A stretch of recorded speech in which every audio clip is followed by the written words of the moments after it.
प्यासा है तो मेरे पास आकर पिए, मैं उसे वो जीवन का जल दूंगा जिसे पीकर फिर कभी वो प्यासा न रहेगा। अगले 5 मिनट टीम आप माइक्स पर नहीं करेंगे प्रार्थना, अगले 2 मिनट के लिए अपने हाथों को हिलाओ, फिर से गैर भाषाओं में प्रार्थना करें। स्क्रीन के ऊपर देखेंगे उन वचनों को। पर्व के अंतिम दिन जो मुख्य दिन है, यीशु खड़ा हुआ और पुकार कर कहा, यदि कोई प्यासा हो तो मेरे पास आए और पिए।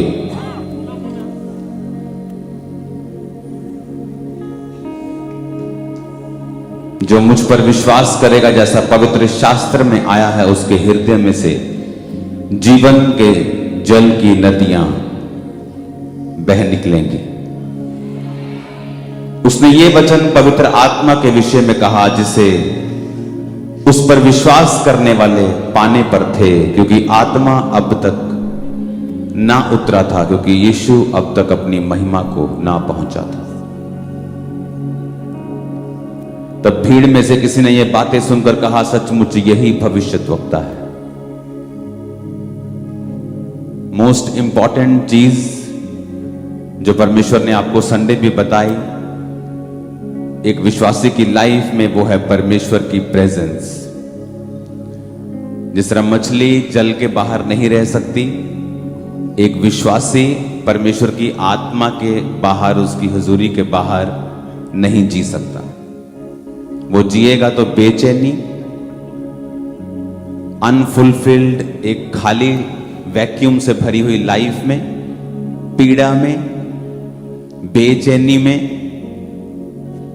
टॉर्मेंट होते हुए शैतान से, टॉर्मेंटेशन, शैतान से दुख लेते हुए, टॉर्मेंट अपनी लाइफ में, अपनी सेहत में, अपनी बिजनेस में, अपनी फैमिली में, वो सब लेते हुए फिर वो आगे बढ़ता है जब वो परमेश्वर की प्रेजेंस में नहीं होता है।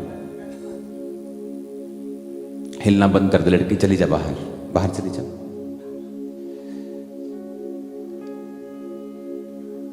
तो इंपॉर्टेंट है कि आप और मैं और कलीसिया परमेश्वर की प्रेजेंस के अंदर जिए।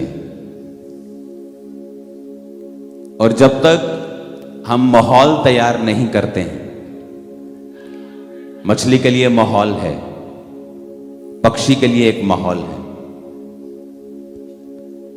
हमारे लिए भी एक माहौल है। जब तक हम वो माहौल तैयार नहीं करते हैं, हम कभी भी सुखी नहीं रह सकते। और वो माहौल क्या है? परमेश्वर की प्रेजेंस, जो कैसे होती है? अंगीकार, कन्फेशन पापों की। सेकंड क्या था? दूसरा, थैंक्स गिविंग के साथ वर्शिप।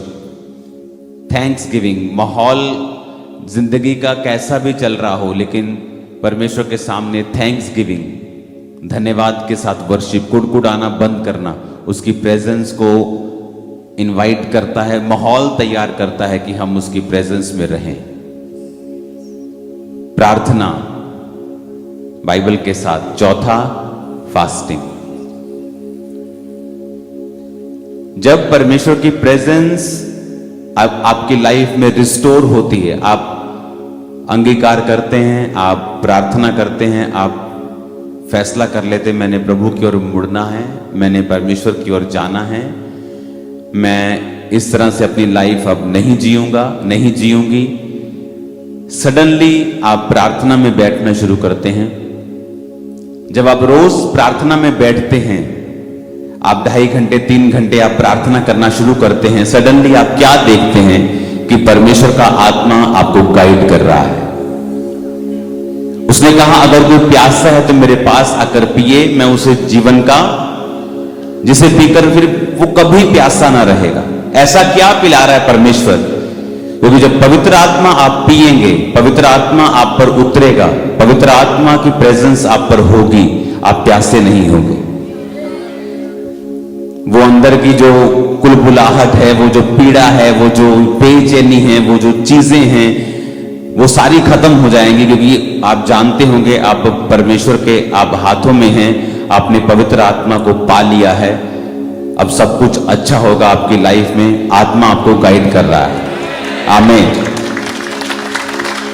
तो सडनली चीजें बदलनी शुरू होती हैं। जो लाइफ में सूखा था, परमेश्वर की प्रेजेंस आपको गाइड कर रही है। अब आपके काम के लिए, आपके कैरियर के लिए, आपकी सेवकाई के लिए सडनली एक नया स्पार्क, एक नई जान आ गई है आपके अंदर। आपको लगता है कि अब कुछ कनेक्शन जुड़ गया है आपका परमेश्वर के साथ।